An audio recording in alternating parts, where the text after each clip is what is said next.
Good afternoon, good evening, good morning, wherever you are in the world or wherever you're watching this as a recording. Thank you very much for joining us. I have the pleasure of introducing John Kurowski from Explayo. Hello, John. Hi there. John, I'm going to get off this stage in a moment and hand over to you because I know you'll have a thing or two to say as usual, and I'd encourage people to take note. Please, if anybody does have any questions, pop them into the comments box and we'll try to get John to answer those. If we can't answer them during the session, then we'll try to come back to people somehow. And also, just a reminder, because I know that this is something very close to John's heart, having won the best presentation last year, please do go to John's profile on the A4Q Testing Summit Edition 2025 and cast your votes when John gets to the end of his presentation. So, John, I'm going to disappear and leave you to share, I know, a lot of insight and information. So everybody sit back and enjoy. Thanks, John. Thank you, Debbie. So hi there. Basically this year, last year I looked at DevOps. This year I've moved across into looking at artificial intelligence. And so I have been delivering a lot, as I say, was DevOps. I have been delivering a lot of automation courses, and AI has been edging its way in when we talk about automation, machines doing the work of human beings. And so what's always fascinated me is along the lines of we talk about all of these tools and running everything, and my concern is sustainability as well. How is it actually helping? How are we helping the environment, or are we hindering the environment? So the idea of this as a presentation was to basically talk about how AI and automation and test automation, basically how it helps sustainability and also how it hinders sustainability as well. So I'll probably start with hindering first and then talk about helping. I'll also talk about if there's tools out there that can help us, and the last few slides kind of move around a bit as I kind of think about where things are heading as well. So to begin with, historically there's always been the bottom line. So the idea of the bottom line is it's just profit. So a lot of organizations have just thought in terms of how much money, so in terms of the net income or the profit, how are they doing financially. Excuse me. And over the years, this has kind of moved and changed a bit. So with, actually, I'm just going to draw. I've had loads of time to do the slides. Just see if I can just draw on this one. Mainly because there's loads of triangles in the world. And there is one which is the cost, time, and quality. So in terms of this, we have cost, and we have time, and we have quality. Now, what fascinates me, having done a few of the ITQB courses, is they say, and okay, it looks like a mountain, doesn't look like a triangle, is they talk about, with automation, the main reason for automation is to save money. And that sounds really good if you're a company that's interested in the bottom line. But I did chat to a salesman about 15 odd years ago, and he was going around plugging test automation to different clients. And when he drew the cost, time, quality triangle better than I have just then, he would talk about the different corners, and he was expecting everyone to be interested in the cost, but actually the corner they're interested in was time. It was the fact you could get a lot more testing done in the time it would take to do a manual test. And so he then changed his sales pitch, but he thought it was basically in terms of they'd be interested in cost. The other thing as well, from a sustainability point of view, is sustainability has reared its head over the last 5 to 15 years, and companies do need to consider being sustainable. Now, if they're just looking at the bottom line, I think there's a few things lately I've seen where they would do things that are sustainable if it helps save them money. So if it's a sweet manufacturer where the sweets are wrapped in foil, they could wrap them in paper and then say they're recyclable. They're thinking of the environment, but it does actually save them money as well. So in terms of the bottom line, I think there's a lot with sustainability where it's the low hanging fruit. We can say we're sustainable, but it also helps us to save money. But what they do need to consider is basically the triple bottom line. This is where sustainability is coming in. It's not just profit. So in terms of profit, it's not just the finance. You have to think in terms of things like, and the profit side, job creation, generate what economic value that the company's generating and the long-term financial stability. There's also the people and the profit to consider as well. So in terms of people factors, it's the fact that it's a fair business, fair business practices, beneficial to the workers. They're considering the community, and it's the employees' well-being, and their human rights and diversity and equality as well. Down at the planet side is the usual things when we talk about the environment. So we're talking about how environmentally responsible will the company be in terms of things like resource usage, waste management, carbon footprint, water usage. It's the overall ecological impact. So companies now need to start thinking this way, mainly because average consumers are thinking this way as well. Sustainability is something that's very much on a lot of people's hearts, and so they are looking that way. So we also have to consider things from an AI and an automation point of view, certainly from testing, in terms of considering things, doing testing sustainably. Got a couple of slides just for some facts, just to not exactly scare the life out of you, but to kind of put a bit of scale on this. It's very hard to find stats that you can actually sort of follow and pick up, because one website says one thing, others another one. I did find a website, they were talking about if you had a simple, non-complex suite of automation tests, how much power would it consume if you run those? And it was around about 0.5 to about 2 kilowatt hours per hour. And just to give that some sort of, I compared it with human beings. A human being in a day would use about 2 to 3 kilowatt hours per day. So roughly the time it takes a set of execution tests to run for an hour is about the same as a human being for a day. And I have had many animated conversations over this, because I did have a lady where she took all the testing that would normally take her a day. She then automated it and it took 20 minutes. And so I talk about a balancing act. There is a balancing act with this. Automation is so much faster than human beings, so we can get so much done, but we do still need to consider in terms of the amount of energy, but I will talk about that later on. Next slide is talking about training AI. So these were stats for ChatGPT-3, where this is how much resource it needed to train that AI model. So electricity, the first website I found said hundreds of megawatt hours, so hundreds of thousands of kilowatt hours. But I think it's something like 1,200 megawatt hours, something like that. I think I read somewhere. In terms of water, it needed about 700,000 litres of water just to keep these servers calm, keep them cool.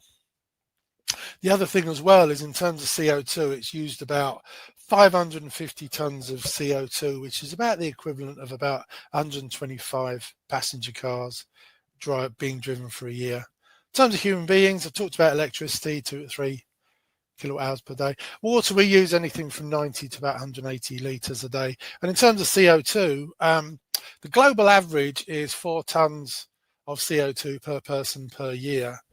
Now, that is the global average. In Europe, it's something like 6 to 8 tonnes. In America, it's about 16 tonnes. China, it's about 9. And if you look at the climate goals, for limiting global warming, I'm trying not to talk about climate change, but experts are suggesting we need to get our global figure down to less than 2 tonnes per year. So we have a challenge as well. But yeah, this was training ChatGPT-3. Of course, 4.5 has come along since then. Can't find any figures on that one. But in terms of queries, ChatGPT query uses about 0.0029 kilowatt hours of energy, 68 grams of CO2. Now, I've been working on these slides for months, and so Google has been slightly annoying because they've changed their logo lately, so it's now a lot more blurred. The other thing too is this was a Google search before it used AI, so as you can see, 0.2 grams of CO2. Google now, whenever you do anything in Google, it includes the AI element as well. And so it is incredibly hard to switch off AI and get Google just to do Google searches. But it will also be using a lot more resource and a lot more energy because it now also includes AI as well. Whoops. Let me go back. I know I've gone the wrong way. Apologies. I need to go that way. Sorry about that. I've used my mouse and my mouse moves everything everywhere. Okay. Did find a report from Bain & Company, and they were looking at the carbon footprint of a typical consumer goods company. And yeah, they were saying basically by 2030, they are expecting typical IT carbon footprint to be 3 times bigger than it was 2 years ago. So there is things like there will be, data storage, the cloud services, they will get not naturally bigger anyway as the years progress. But it's also the fact that there's a lot to do with generative AI and a lot of cloud services around this as well. So that is going to be getting considerably bigger. I haven't done much on data servers. I've only got a half hour, but yeah, it's about 3 times bigger. So just on to the last negative one, which is the negative impact of AI and automation. So looking at the people, planet and profit again, in terms of looking at the people, job displacement is automation. AI and automation can lead to a lot of job losses. There's a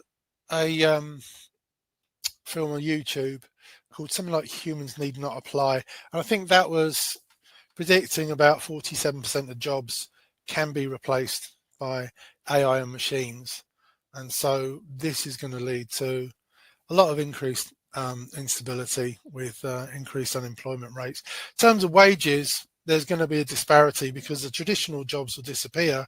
So we then have to start looking at transitioning into the more high-tech, high-paying positions, and that will also generate a skills gap. So there's a lot of workers. I mean, I meet quite a few people that don't even have smartphones these days, and so we're looking at people who are having to make the transition, like into these new roles from their old roles. In terms of the planet, we've got environmental impact. So using AI and automation does use up a lot of resource. AI specifically can be substantial, the amount of energy it uses. So in terms of resource depletion, not only is there things like water being used, but there is also the rare earth metals as well. Because we're looking at creating new technology, creating new chips and things, we're going to be using up those resources too. And in terms of profit, yeah, the middle one, if we are heavily reliant on AI and automation, you then get to a point where companies can make themselves more vulnerable to cybersecurity attacks. And that will result in financial losses. There's one happening to a business at the moment. I don't want to name them or anything. But in terms of the top bit, economic inequality, when you've got the big businesses, they can afford all of the new technology. They can afford all the latest cutting edge AI, all the latest automation. So they can very easily outcompete with the smaller firms, which is the bottom bullet point. If you're a smaller firm, you're going to have to spend a lot more money on the tech, a lot more on the AI, just the upfront costs of getting all of this working, which could mean that you're sort of out, it impacts your profitability and getting things going. So there are dangers with more AI and automation. Those are negative slides. To go on to the positive ones, to look at the positive aspect, from a people point of view, it will create a lot more new jobs. There's a lot more jobs going to come into tech and data science fields. So looking in LinkedIn, there's been a few posts I've seen where they list a load of jobs with the word AI in the title. So not only is it training the AI, you need to test the AI. There's always going to be jobs around, that humans need. And also skills development. AI can help with training programs, international tools, educational tools. And in terms of improved working conditions, automation, AI, it can take over the really boring jobs, and it can also do the really dangerous jobs.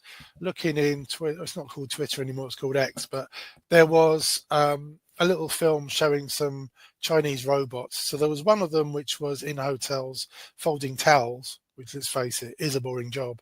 But the other one was mending electric cables on pylons, which is incredibly dangerous. So what's a good side of this from a people point of view is that the automation and machines and the AI, it can take over the boring jobs, but it can also take over the really hazardous ones as well. In terms of the planet,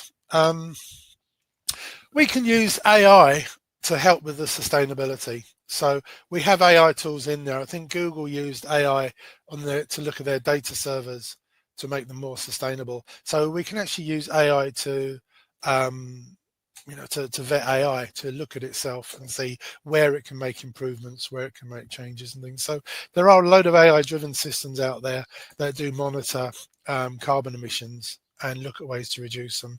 There is also things like gas companies. They have AI that monitors things like methane, and I think methane is something like 20 times worse than carbon, and they will monitor methane emissions and again suggest ways to reduce it. So that then gets you to efficient resource allocation. They can ensure that the more efficient use of resources, switch things off, switch them on, only have them on when we absolutely need them. And from a profit point of view, automation is much faster than a human being. So because it's faster than a human being, it's a lot less time, a lot less money, and so it does reduce cost. It does increase productivity, because if it does the task of a human being so much quicker, it can do that task so many more times, or could do that task and a load of other tasks. And so it does increase productivity. We can get a lot more done. As I said, the lady that automated her day's worth of tests, and it only took 20 minutes. And then there's innovation as well, innovation and growth. Because we have AI, we have tools like automation and things where we can test things very quickly. DevOps encourages innovation. It encourages trying things out, trying new things. If we've got an environment where we can try something out very quickly, see how it's going. If it's not any good, regress it back very quick. Then that's going to help us with innovation and help us with growth as well.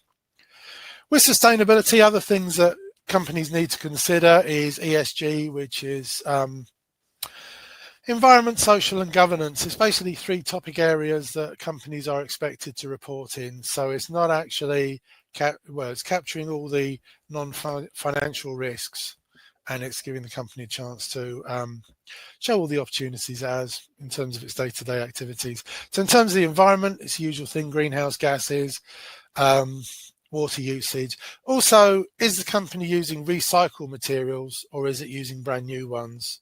Is it recycling water it's using for cooling down and things? And how are those materials being used? Are they being recycled again, or are they going into landfill? So it's looking at the positive sustainability acts, which will impacts, which will help the long-term business advantages. In terms of social, how they manage employees, labour practices, so things like safety,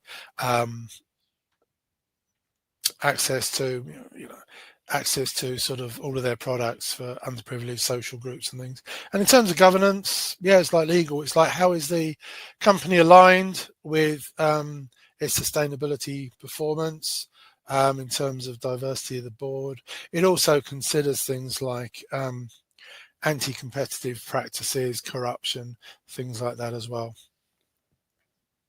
As well as ESG, we also have to consider things like there are sustainability development goals. United Nations member states got together in 2015 and they provided this blueprint. They have it, I'm just reading the quotes, blueprint for peace and prosperity for people and the planet now and into the future. They came up with the 17 Sustainability Development Goals. If you go to the website, you can click on each one of those. It will go down. It will give you all of the targets, all of the goals. How can we actually achieve this? How do we know we have achieved it? Now, in terms of AI and automation, not all of these apply. So we can get it down to maybe 5 of them. So in terms of the 5, we're looking at number 8, decent work and economic growth. Automation enhances productivity and makes the software development process so much more efficient. And so that can lead to economic growth. In terms of number 9, industry innovation and infrastructure. Talked about innovation already. Again, improving the quality, the reliability of the software enables us chances to innovate, develop more robust structures, try new things out. In terms of 12, responsible consumption and production. Again, we're talking about, with automation, optimizing the test scripts, reducing resource usage. So we're then more responsible for the consumption of what we're doing. Climate action, again, responsible, efficient test automation, we can then reduce energy consumption, lower the carbon footprint. And the final one there, partnerships for the goals. If we are collaborative with our knowledge sharing, then what we're doing with automation and all the practices we're doing, we share it with other people so they can then learn from this and adopt the same practices as well. Now, I did have a look around for tools. It's very hard to find tools. The OTAA in brackets at the end is other tools are available. I'm not trying to plug this. It's just the only tool I could find looking around. Microsoft have a tool called Sustainability Manager, and you can put, an organization can put all of its metrics into this tool, and it will report in lots and lots of different ways as to, you can see water usage, emissions, but it's doing it at an organization level so they can then monitor how well they're doing. I was speaking to someone only the other week who was saying that they were at a client where they basically knew everybody, all the employees' addresses. They knew how they traveled into work, be it by car or by train. If they went by car, they knew the makes of cars, and they could, in short, work out all of their sustainability metrics. And what they were then able to do is run it through a few models, and then the models can then suggest ways to improve their sustainability and lower their emissions even further. And it could suggest it on a country by country basis because this was a global organization. So there are tools out there that enable companies and organizations to monitor all of their sustainability metrics. There are also tools that help us from software development and test automation point of view. XPO a while ago did a hackathon where different people came up with different ideas, and one guy came up with the idea of green. Well, he was passionate about green automation, and so they wrote a tool. They called it Greenshore. It looked at code, and it basically analyzed the code from a sustainability point of view. So this particular code has just got a line where we're doing a garbage collect, and in it, it's talking about the fact that garbage collections are expensive, should not be forced. And as you can see, it gives you a figure, because it's written in Ireland, of about 24 euros to run this per day, and it gave it a score of about 52%. It also mentioned the percentage of a polar bear's habitat that would be destroyed if you ran this for a day, and also the number of trees you would need to offset the emissions. So it actually gave you sort of figures you could relate to as you looked at these things. Now, as we talk about looking at things from a green point of view, there is also there's some testing practices we could do that are more green. Early problem detection, starting testing as early as possible, as early in the project, not 8:30 in the morning. Early as possible. The earlier we find the defects, the less time it takes to fix, and time is money, so then we're saving lots of money. The earlier we find a defect, then any time in between when the defect is introduced and when it's found is basically wasted activity, and so it's wasting resource as well. So finding the defects as early as possible is a good thing. Remote and off-peak testing. Do we really need to run all the automation in the middle of the day at the absolute peak time when everybody is using all the resources? Do we not run them out of hours? I know I've been involved in non-functional tests at midnight, in the middle of the night when nobody's using the system. Talk about remote as well. I mean, nowadays we can think globally. So when we're running the tests, are we running things? Are we executing? Are the servers in the right location? Because if you take somewhere like Africa, for instance, I believe electricity would be cheaper because they have the sun, they can have solar panels, they can use reusable energy, but water is way more expensive. And I believe that water is cheaper in Iceland than it is in Australia. So in terms of, there's something I was trying to find out, which is where exactly is ChatGPT trained? Because if it's trained in one place, the resources could be a lot cheaper than if it's trained somewhere else. So in terms of remote testing, it's not only is it sort of what are we testing, it's where are we doing this and when are we doing this. You've also got risk-based testing strategies. So to me, risk is what are we worried about the most? Prioritize everything by risk. You get the most important testing done as early as possible. And so at that point, if we've got to a reasonable level of risk, that we're happy with, we could stop testing at this point, and so we're therefore not using any more resources. It kind of gets you into minimizing software waste as well. If we can get it right first time, every time, then we don't need to keep re-releasing and again using more resource that way. We can also monitor post-launch, and we can also, as I say, if we really update the quality assurance and the quality gates, we can make sure that we're reducing the need for rework. So there's a lot of driven developments out there, like test-driven development, behavior-driven development. They're basically, people will hate me for saying it, but they're basically writing the tests before the code or the system arrives. And so the idea there is DevOps talks about building quality in, measuring the quality as early as possible. Net zero as well. Ideally, we want to get down to net zero. So we can have, as I say, there are tools like the one I just showed you where it can measure your carbon emissions. So you can, by a code by code basis, see how much resource the different automated scripts and the code is using.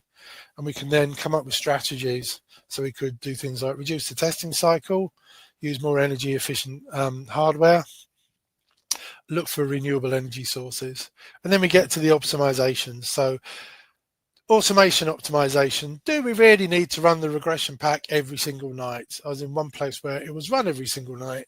So why are we running it every single night? And I don't know about you, I hate the phrase because that's what we always do. And so, but it hasn't changed in about 3 weeks. Nothing's changed. It'll be fine. There are places, do we really keep needing to run all of the automation again every time? So in terms of regression testing is a classic, but do we need to run all of the tests the whole time? In terms of testing resources, we don't want to consume too much resources doing testing.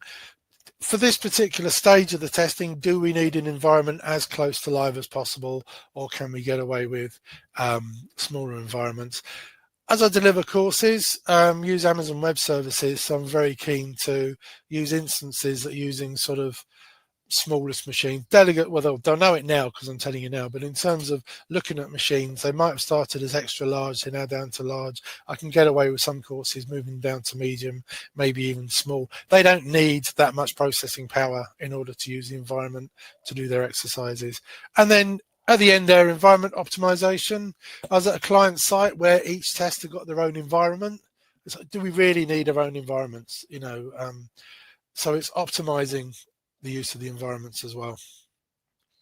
As we're talking about optimizing and going green, I'm feeling that I have to briefly chat about Deepseek, mainly because I was reading about the fact that they say they were 30 times cheaper than ChatGPT getting trained, training their model. So I had to have a look. So I've put a brief slide in here just to talk about what did they do that reduced resources. So to begin with, they had a mixture of experts architecture. I've got a picture showing a neural network later on. Usually with neural networks, you have a number of parameters. So ChatGPT-3 had about 1.5 billion parameters when it was training its model. I think GPT 4.5's got just under 2 trillion. Deepseek had 671 billion. But what they did was, when you've got 1.5 billion parameters, they all have to be up and running at the same time when you're training the model. When they used the mixture of experts, what they did, an input token came in, they would then select the appropriate expert to fix that. And they only needed to activate 5% of all the parameters. So it's a much more efficient way of using things. They also did load balancing on the expert. So if one expert was called too much, they added a bias to it. So it would then move to the back and other experts would be picked. They also used lower spec graphic processing units. And so they basically squeezed them for maximum performance. So rather than having the biggest, latest cutting edge tech out there, they use smaller spec hardware. They also, with memory compression, use much more memory efficient training techniques, so they could then reduce the need for expensive storage and bandwidth. And the last thing was, it was all open source, so they could then reduce the development overhead, and then it was modular, and also because it's open source, communities could contribute as well. Looking ahead in terms of future landscape, these are just a few figures ChatGPT told me about. So Gartner says that by next year, about 1.8 billion people will be interacting with AI daily. We're going to be creating about 2.5 quintillion bytes of data. I think a megabyte is 10 to the power 6. I think a quintillion is 10 to the power 18. It's a lot more. 80% of businesses think AI will reshape in the next 5 years. Got a list of adoptions by industry, but I haven't got time to do them. And at the bottom there, they talk about the fact we could savings with training models and using models if we actually quantize the model. So instead of using 32-bit floating point numbers, we could actually maybe use 16-bit or 8-bit, reduce the precision, and that will make it cheaper as well. OpenAI has got 5 steps to artificial general intelligence. So the minute level 1 is the large language models, which is what we've been using. Level 2 will come along, which is reasoners. That will be kind of human level project problem solving. They say it will be at PhD level. But it's basically at the moment it can't do sort of the general scope of things. Level 3 agents are coming out, but they're not sort of they do the work of human beings, like without any human input, but they are kind of limited. They're not, the AI isn't working it out for itself, but there are agents out there. Level 4 is going to be innovators. It's going to create things by itself, so it's going to actually aid to invention. It's going to add to the human knowledge. And level 5, which sounds scary, which is the AI will do an entire organization's processing for them. They won't need human beings involved. I know I'm a bit behind time, but very quick. Industry 5.0 has come out lately. So Industry 4.0 was where all the robots and the AI and the automation and the big data, everything came out at that point. It was basically a big digital age. Didn't mention sustainability. So Industry 5.0 has come out. So the good thing is it's considering sustainability. So it's one of its 3 pillars. The other pillars is resilience, which is like anti-fragility with DevOps. The idea being is the systems are resilient. They will stay up and be up 24/7. So if there's power cuts, tidal waves, systems should still stay up and be running all that time. But the other key thing with Industry 5.0 is that everything becomes more people-centric. We have humans, we have machines. We're then looking at humans with machines. So the machines and the AI will complement human beings. So you kind of see it with some of the phone apps, things like if you need to book a hotel or get a taxi, you know, the app is around the human. So the human is very much driving the tech. So you could have surgeons doing operations, you know, the machines are doing the operations, but the surgeons can be suggesting them, moving things. Okay, last couple of thoughts. One I had a while ago, now this is ages ago, talked about neural networks. You've got a number of parameters, which is really, I mean, the circles in this are nodes, the parameters are the lines between the nodes. And as I've been saying, the number of parameters have been getting bigger and bigger and bigger. And so as you do that, then the number of layers become bigger and bigger. So in order to refine the AI so it learns more, we have more and more layers. And what I don't know about, and I've tried looking, I can't find any research on this, is if anyone is reducing the number of layers. If you reduce the number of layers, then it's less resource, you know, so it's better from an environmental point of view. And the reason why I sort of think about this is because it's getting about, it's depressing. It was about 40 years ago. I knew someone working in a research lab, and he told me all about neural networks. And at the same time, I was coding, storing stuff using a B+ tree structure. Whew, there it goes.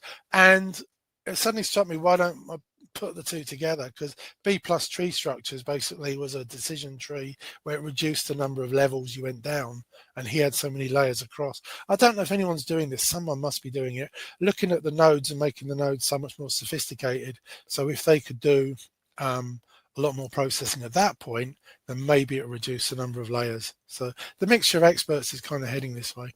The other thing that struck me too, this is also from the 80s, saw a seminar by Commodore Grace Hopper, and she came up with a great quote, which was, if one ox could not do a job, they didn't try to build a bigger ox, they used 2 oxen. So when we need greater computer power, the answer is not to get a bigger computer, but to build systems of computers and operate in parallel.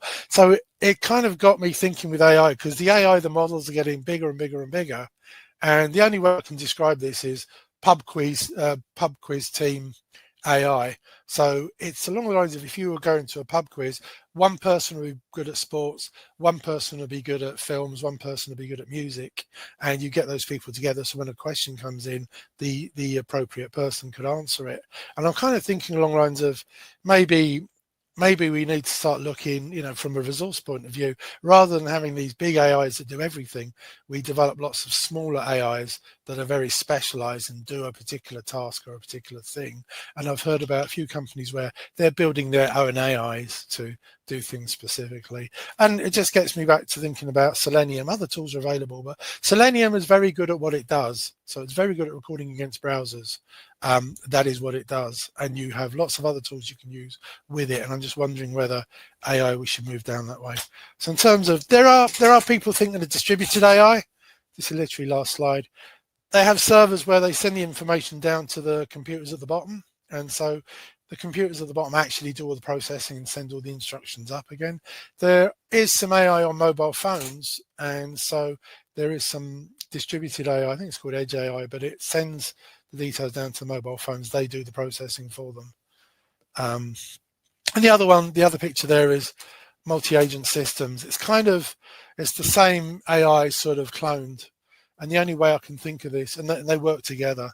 So the only way I can think of this is robot sheepdogs. If you had two sheepdogs getting a group of sheep into a pen, they work together. The two of them work with each other. So it's multi-agent systems. There's lots of small AIs working together rather than one big one. And that's pretty much everything I was going to talk about. Very quickly, just to summarize, AI is getting much quicker. It's getting much faster. And so the challenge is going to be trying to keep up with it. So what I would say is we do need to keep innovating and coming up with fresh ideas, but we also need to consider doing it sustainably. And that is me. So hand back to Debbie. So thank you very much. Oh, thank you, John. I think a point very well made about sustainability. And everybody, you heard it here first, Pub Quiz AI. Pub quiz team AI. Team AI.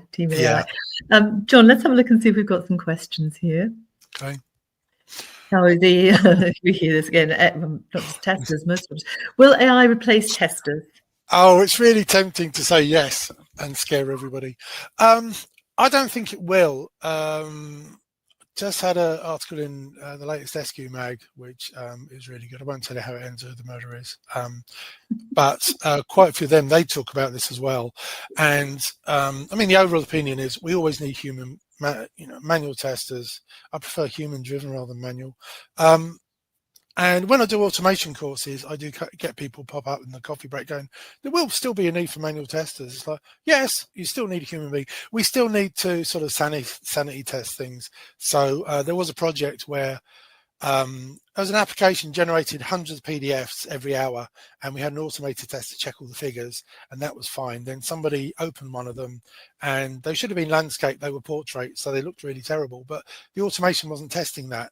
And the AI may not have thought of that as well. Mm-hmm. So sometimes human beings come up with things. The other one as well is there's something known as the alignment problem, which is whether AI is truly aligned with human beings. It's got a much better name, which is Sorcerer's Apprentice Syndrome, which sounds really good. If you ever see Fantasia, Mickey Mouse is a sorcerer's apprentice, and he conjures a spell to get a broomstick to fill up loads of water and wash the floor, but he can't work out how to stop it. And then he tries to chop the broomstick and makes loads of little broomsticks. Problem becomes 100 times worse. And it's kind of whether the AI is aligned with what we really want. And so if it isn't, we still need human beings in there to make sure that, I've got AI to generate tests and things, and the tests, they're kind of okay, but they're not really what I'm exactly after. So getting AI to understand the business objectives, the reason for the project, the why, why are we doing things the way we're doing them, is getting the AI line. So I think we're always going to need human beings. As for automation testers, I'm not too sure about automation because it can generate loads of automated tests. That said, you're probably going to want to generate the automated tests off the code, and that's a really bad idea. So out of the two, maybe automation might be more at threat, because AI can generate code a lot quicker, but I still think we need human beings involved to check everything is as we expect it to be. Thank you. I'm sure people have some comments to make on that. Let's have a look and see. We've got another question. Okay, how easy will it be to test sustainability? That's an interesting question, because I've kind of talked about it a lot already, but I think it's a case of knowing when we use resources. It's kind of, well, I mean, in terms of testing, we know what we're doing, we know how we're doing it. It's more the where and the when and the why. So as I mentioned already, there was a place where they always ran the automated regression pack every night, which is great in terms of building confidence. It's really good, but do we really need to run it every night? Do we actually need the environment switched on as well? So in terms of from a sustainable point of view, it could very well be that we start shutting down servers. We only bring them up when we absolutely need them. And with risk-based testing, it could look in terms of risk, in terms of is it worth, well, we already do it, but is it worth running all of the tests for this particular thing, or just a subset of them, you know? And DevOps will be interesting because it has pipelines. So in terms of the version control, someone commits something, it will then wake up all the pipeline for it to go through. But does it turn everything off afterwards? And if another job came along afterwards, would it be turning it off when it's trying to run? I'm digressing, but in terms of will it be easy, I think it's more a case of writing the code more efficiently. And as you can see, there's tools that will look at the code, analyze it to make sure that it is you know, much more sustainable, but also in terms of environments, where we run them, how we run them, do we start them, do we stop them, and things. So I don't think it's going to be that easy. I think it's going to be a bit of a mindset change.